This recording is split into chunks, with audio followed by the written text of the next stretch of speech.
Good morning, guys. Welcome back to the Lovin Dubai show. Today is the day we are finally waiting for a vacation, and it's here. So today on the show, we're going to have all of the latest updates from Dubai Airport and everything travel related. And all the big concerts happening in Dubai next week.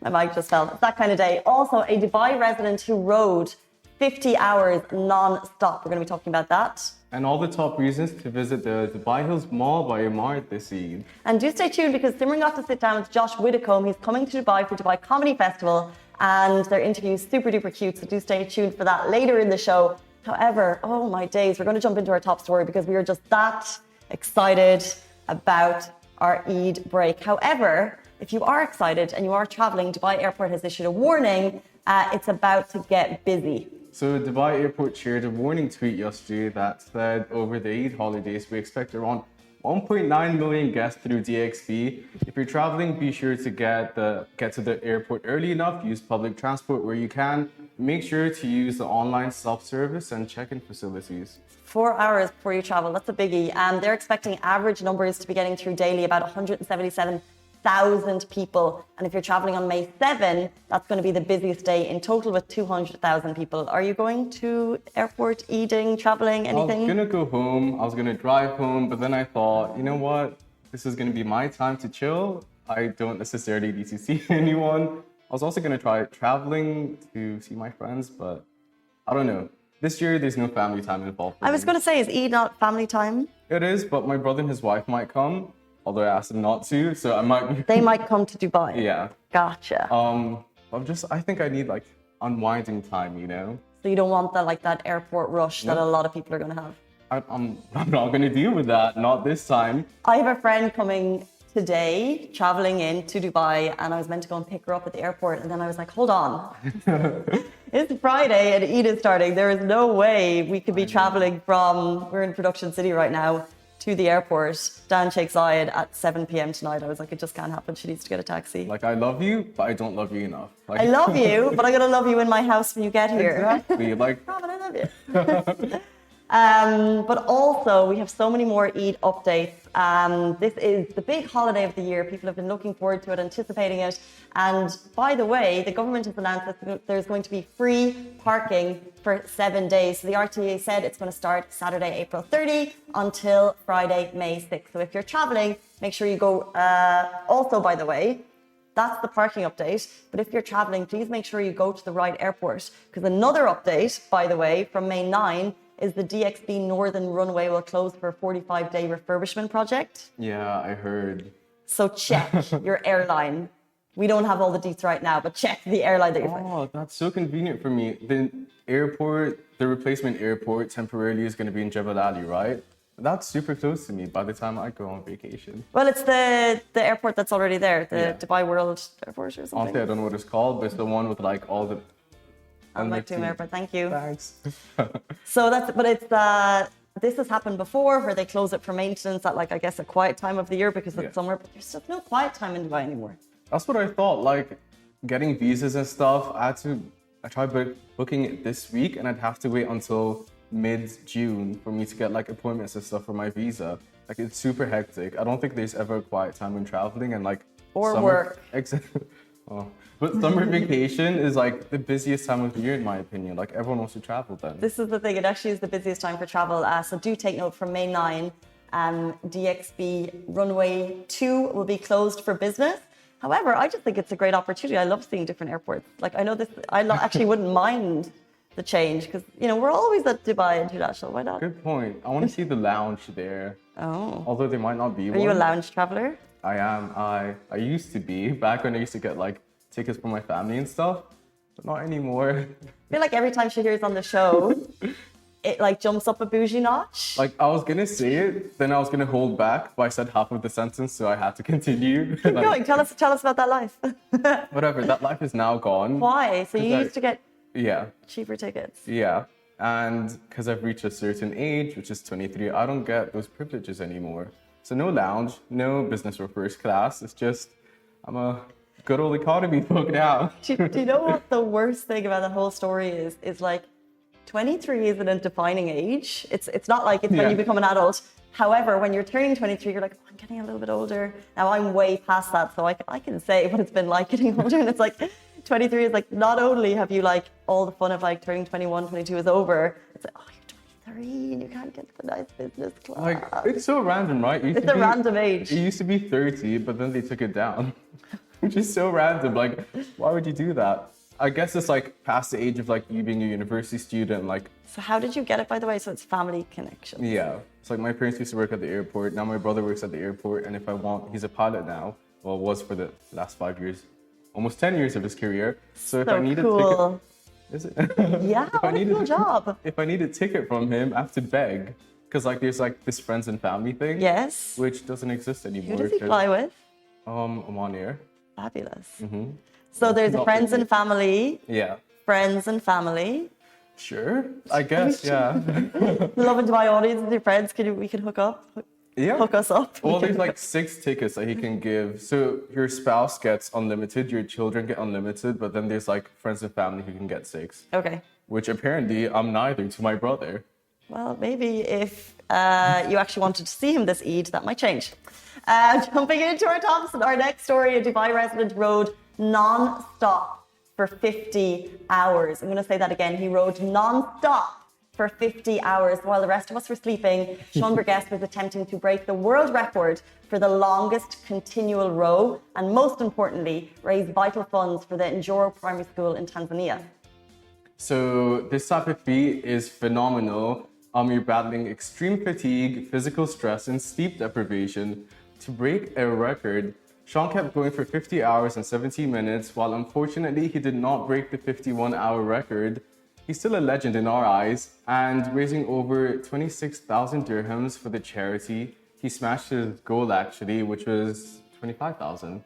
So he didn't break the world record. 50 hours and 17 minutes, world record is 51 hours. He slept for just 6 minutes throughout this huge row. But however, Sean is no stranger to endurance. By the way, you may not remember if you're a long-time follower of the show. We had him on back in 2021 when he became the first to take on the 7 Emirates Challenge. So that was a Guinness World Record to cross the UAE in foot in under 7 days, and he smashed it. So he's actually a 2-time world record holder. Well, one time, but... No, there was another one. Oh, okay. There was another. I think he's a 2-time world record holder, according to his IG bio. Sean, correct us if I'm wrong.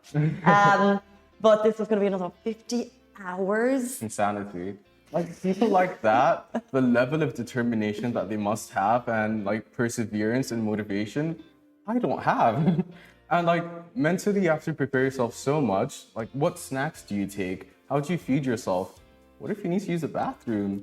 These are all strong questions. And I'm just not that person. It's such a mindset thing, because we have the pleasure of speaking to people every now and then on the show who are endurance athletes, and it's a mindset, and it's the feeling, because you have to devote. Exactly. And you have to make, You have to make sacrifices in your life to achieve these mega endurances, which they do. But I guess the feeling of actually finishing and kind of getting over those struggles and beating your mind at the hardest point, like that's the moment that we'll never feel. You'll never feel that. You'll never feel that way. And I'm aware, it's almost like you can't miss what you never had. But like even at the gym, I have a trainer now because I can't get myself to that mental. It's like when I used to do CrossFit with you, Casey, back in the day. It's because someone yells at me. What was it? One time. We had like 5 sessions together. But like the whole I did CrossFit because someone's yelling at you. So when I say I can't do it, you have someone that's pushing you, and it's the same with the trainer. But 50 hours, like that's like next level. Yeah, I think you just need to find what you love. Because we all know we have to exercise and we have to get our 30 minutes in for our health. But it's finding something that we actually like doing. which So now, do you like being yelled at, or is it just because it? it's because yelling at home wasn't enough. Getting yelled elsewhere wasn't enough, so I need it also at the gym. Okay, so No, but like it really is to push me. I need someone to push me. And I said this to my trainer. I was like, I wouldn't be lifting as much as I do. I wouldn't be doing the 5-kilometer cardio every day if it wasn't for you, because I'm just not that person. So I'm okay failing myself, but I feel really bad when I fail other people. And there's also the yelling factor. Also, still 50 hours. yeah, Like, we digress. Sean, what you did was absolutely incredible. We love resident stories. You know, it's amazing that people in Dubai are kind of like pushing the boundaries for world records. So 50 hours, 17 minutes. What a phenomenal achievement. Huge congratulations from Lovin Dubai. moving on, there are a ton of big concerts happening next weekend. There's literally a long list of performers coming to Dubai. And what a better way to end Eid break, a long Eid break, than seeing some of your favorite artists live in concert, brought to you by Blue Blood Entertainment. 100%. It's going to be an unbelievable agenda, starting with one of our faves. So we have Pankaj Udas, the Velvet Voice of India. He'll be performing at the Dubai World Trade Center on the 6th of May, bringing all the nostalgic feels and his classics going all the way back from 40 years. I actually had the opportunity to sit down with Pankaj last week, and he's an unbelievable gent. Not only has he been in the music industry for so many decades, his career is incredible, but then, you know, you just feel like someone is like a nice person. You know, he made the effort to remember my name, and I was just like... Following that, on May 7th, Shreya Ghoshal will be at the Coca-Cola Arena. We also got the chance to speak to her earlier this week, and you can get the inside scoop on next Thursday's show. What we can say is that there's something for everyone, and you won't be disappointed. You got to speak to Shreya. I spoke to her, such a lovely person, asked her so many questions. I wanted to dive deep into who she is, and she's also had a really long career, over 3 decades. And she's got to do everything she wants. She got to evolve as an artist in the way she wants. And it's just nice to see, like, there's going to be generations that can relate to her, basically, and listen to her music and remember her. She's the ultimate queen, and I believe people are super excited to see her. As well as that, in a totally different genre, we also have Conor Maynard and Zach Knight taking over Dubai with their performances at the Coca-Cola Arena taking place on May 8. Oh my God, together. I cannot imagine what this is going to be like. It's going to be like a musical extravaganza for your ears. They are just, I can't. I just listen to them on repeat, like separately, obviously, but... Sensational, the dynamic duo. There's literally so much to look forward to. And it's the perfect way to end Eid. Like, you spend your family time, you see your friends, you get to eat all the food, like all the Eid food. And then like, it's like one concert after the other, and you can take like your parents, your cousins, and everyone's your gonna relate. work colleagues, you can take anyone. Sure, okay. Yeah. But there's literally something for everyone, and like everyone's gonna have a good time. It's a concert and a half, and these are all throughout next weekend. Check on Lovin Dubai, because we have all of them listed and all more information if you need it. And something else that you can be doing this Eid is check out the new Dubai Hills Mall by Emaar. And basically the new mall is finally open to the public, and they've got you covered with all the things you'll need to make it your new go-to spot. The first reason being that there's so much thought put into accessibility, from being 15 minutes away from literally anywhere. There's zero traffic when you get there, and there's multiple entrances for easy access. It's 11 minutes from Barsha and 5 minutes from the Dubai Hills estate, and there's also over 700 parking available in the mall. If you haven't been, by the way, and you're going to a mall, I would just suggest go, because I've been. It's fabulous. The So chic. Zara is just a whole other level of magnificence. There's also many other reasons to check it out, of course. All the amenities, they have free Wi-Fi across the mall. Take note. 12 prayer rooms, 12 welcome lobbies. They have changing rooms and both baby changing rooms in both male and female washrooms, which we love. Parents, did you hear that?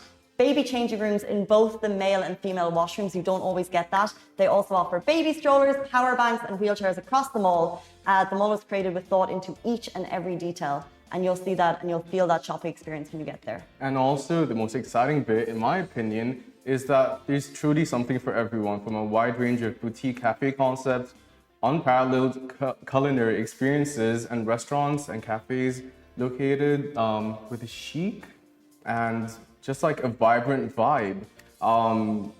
It's gonna leave you with unforgettable memories. and with adventures that you'll never forget. I have an unforgettable memory from the mall. Tell me. I tried the storm coaster. So just to like connect, the Dubai Hills Mall by Emaar is the mall that has got this vertical roller coaster within it. What? How was that?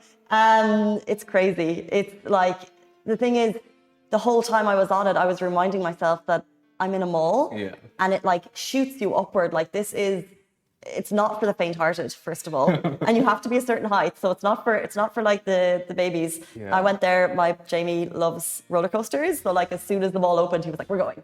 And But that's super impressive for a mall. I've been to a similar mall in Malaysia where they had like basically an entire carnival with like rides and stuff inside the mall, and I was like, that's a defining factor. Like, you'll remember a mall for that. well, this is it. So they have amazing stores, home, beauty, electronics, and then of course they have amazing, I guess, culinary experiences. And as well as that, they have the entertainment, which is the storm coaster, and the adventure park. But like the storm coaster, I really, it's a little bit scary. So I had like my hands glued to the frame. I would too. And the photos are so funny because it's just Jamie, and he's like, like a kid, he's like, You and then get there's me, photos? and I'm just like, and I'm looking at him because he's like, living his best life, and I'm like, do what we're told safety-wise, because I thought, it's even thinking about it is. But you never get like good photos. Like, it's always going to be like comical photo. Like, you're never going to look like poised. It's always going to be funny, and just like having that as a memory. The roller coaster was good enough that I forgot to think about the camera. Do you know what I Yeah, mean? Because yeah, I sometimes get you're it. like, I see it's coming, there's a flash, I'm ready. But we were actually at the front, by the way. We were at the front of the coaster. Super cool. My favorite part of the mall, like I've been there 4 times already. My favorite part is so much free parking. I'm still afraid to park. So like I'm parking on the 3rd floor where like it's just me there, and I'm like, all this space in the world. And also the Nike store has skateboarding shoes. There's like Zara Home, the Zara there. So much nice clothes, which honestly I haven't seen in any other mall, and there's just so much. There's so much that's gonna like provide you happiness in this lifestyle that you want. So plans for Eid now. Some shopping. 100%. Guys, that is it for us. However, do stay tuned because we have the one and only Josh Widdicombe, who's coming to Dubai for Dubai Comedy Festival. He's with us right after this. But that is goodbye from us ahead of Eid weekend. Shahir will be with you next week. See you. And Raneem, who we've seen yesterday. Eid Mubarak, everyone. Goodbye. So long.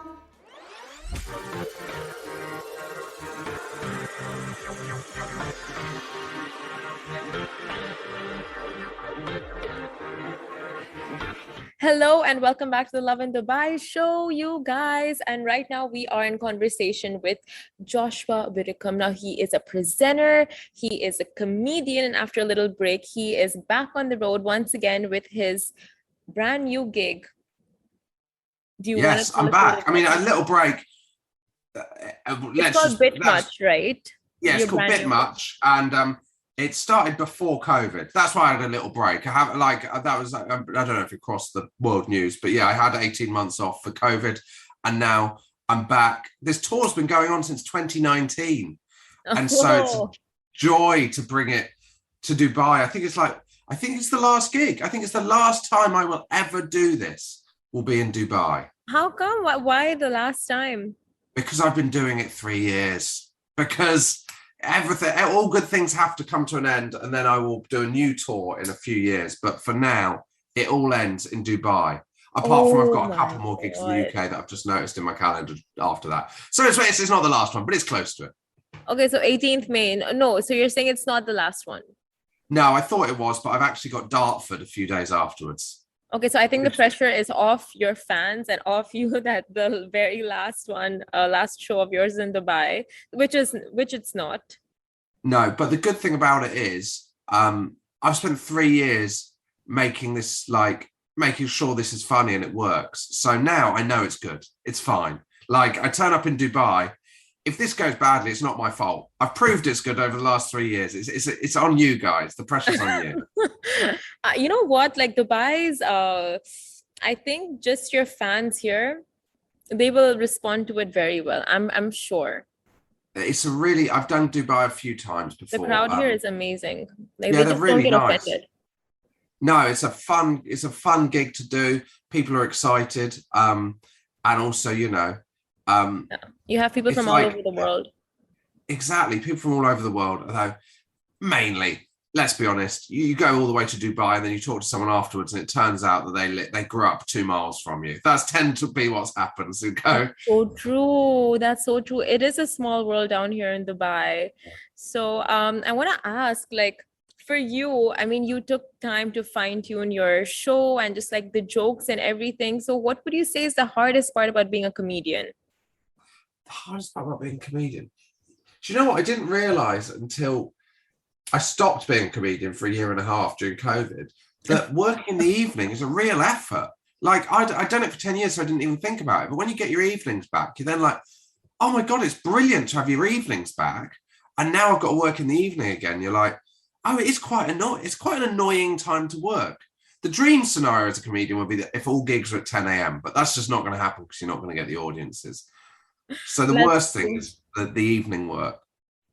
The evening work. Okay. So okay, so that is the worst part. But what aspect of being a comedian and just like a stand-up comedian at that do you respect the most? I think the best thing about being a stand-up comedian is that you get to do loads of different things. So you get to people kind of put you in to do stuff like or you do a podcast, you can write a book, or you can be on TV. So many different things that you don't get bored. And people just presume stand-up comedians can do loads of different stuff, even though we're totally unqualified to do so. And so that's definitely the best thing about being a stand-up comedian. Yeah. Okay, so it's also quite tricky, right? Like with comedy, it's such a fine line between teasing and then insulting, like we saw with Chris Rock and Will Smith. It was hopefully nothing like that will happen in Dubai. I'd be worried if that was what happened in my gig in Dubai, but yes. You would be worried as in the violence? I'd be disappointed if I got hit. I'd say that is a bad night if someone came out the audience and hit me. That's what I was gonna ask. Like, what were for you, what was your take on the whole ordeal that happened with Will Smith and Chris Rock? I mean, I don't know. I wasn't. And where do you personally draw the line? Like, is that a joke that I don't know? Is that something that you thought was funny, or like where do you draw the line personally? I am so desperate for people to like me that I draw the line far too early because I'm so afraid of offending people. Yeah. And also, if I did anything that came close to offending them, I would apologize immediately. So if I'd been Chris Rock, what would have happened is I'd have walked on, I'd have done that joke, and then I'd have panicked. And before Will Smith had even got out of his seat, I'd have apologized and left the stage. That's how it would have happened if I'd done it. Okay. So for you, it's not like, oh, I forgot this comedian's name. He is notorious for just like, I think, pulling legs of the crowd and the audience. He's also British. No, not at all. I'll talk to the audience, but I think you pick on the audience? No. You what? Sorry. You pick on the audience?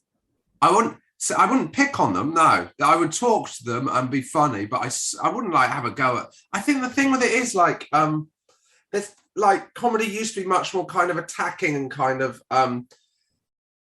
like gladiatorial, but now maybe I'm just weak. I'm just too scared of people. I don't want to upset anyone. They've paid money to see me. I don't want to upset them. Why would I want to do that? Okay, so for you, it's all about the clean comedy. I just think I'd love to be one of those people that doesn't give a shit. I'd love to walk on stage and piss loads of people off. Yeah. But I'm too no. It's just not in my nature. I hate the idea of upsetting people. Yeah, I mean that's good. That's I think a lot of comedians should take note of that. Maybe. Tone down the amount they pick on the audience. Now, okay, so if it wasn't for comedy and if you had to switch careers, what else? Like you're saying that this is it. You've done comedy for a number of years and you want to move on. So is there an other career path you want to move on to? No, not at all. I think I just like to do different things that are related to being a comedian and just mix it up all the time. And so whether that's TV or whether podcasts or whatever, it's really nice that you get to do different things. There's no point at which I can imagine I'm going to go, I'm going to stop this and I'm going to record a folk album or anything, because I just don't, it's a lot of effort to get to where I've got in comedy. And so I'm not going to start again. God, no. I'm just going to carry on doing the same stuff until I get old. And then I'm going to stop because I'll be too tired. So I see a guitar behind you. Age 60. You what? I see a guitar behind you. Is that something you're into as well, music? No, I'm terrible. I mean, I can play about 3 chords, but I'm an appalling guitarist. No, it's the guitar behind me is a kind of nod to the fact that I think I've got more time on my hands than I have, which I haven't. So I never pick it up. It's sat there for years on end, with untouched. It's a decoration piece at this point. Exactly. It's a perfect ornament. Now, okay, so with a lot of comedians, you're just expected to be funny in real life as well. So is that something you feel like when you meet people and they're just like, you know, waiting for you to crack a joke, waiting for you to say something funny, and you're just like, you know what, like it doesn't no, come. I've got very used to disappointing people, and I'm delighted to just disappoint them day on day. I try. There's no. If I think any comedian that goes around trying to be funny, you're like, come on, mate, have a day off. Come on, just chill out. Save it for the stage. Just have some time when you're not trying to make people laugh. What are you trying to prove? And okay, last question. Where is the biggest, like for you, where do you draw the inspiration from the most? Like your everyday situations, or when you watch something, like do you have a certain I just think day-to-day life. I really like day-to-day life. I'm not someone who talk about the news really or any of that kind of stuff. I just like day-to-day, the minutiae of day-to-day life that we all kind of go through. I like that kind of stuff. That's always been the comedy that makes me laugh. I think it's not like you think about what you're doing with comedy. You just write the things that make you laugh, really, and that's what it is. Right. And what makes you laugh the most? Slapstick? Yeah, I mean, a man falling down a hole, there's nothing funnier than that, is there? Like slapstick. Yeah, I mean, that's interesting. Is it slapstick? Like, what kind there's a of show in the UK called You've Been Framed, where people would send in home videos that have gone wrong. I'm sure there's a version of it in Dubai. And yeah, that's the funniest TV show on TV. Just watching people fall off swings in their garden. Yeah, let's go with that. So that's the one for you. Yeah. Yeah. But my show will be nothing like that. But there we go. Thank you so much. Thank you for having me. Out and speaking to us at the Lovin Dubai show. And we're so excited to attend your show happening in Dubai very, very soon. So good luck with that. Thank you. Thank you very much. Thank you. And thank you guys for watching. You can see us and tune into our show same time, same place tomorrow. Bye. Bye.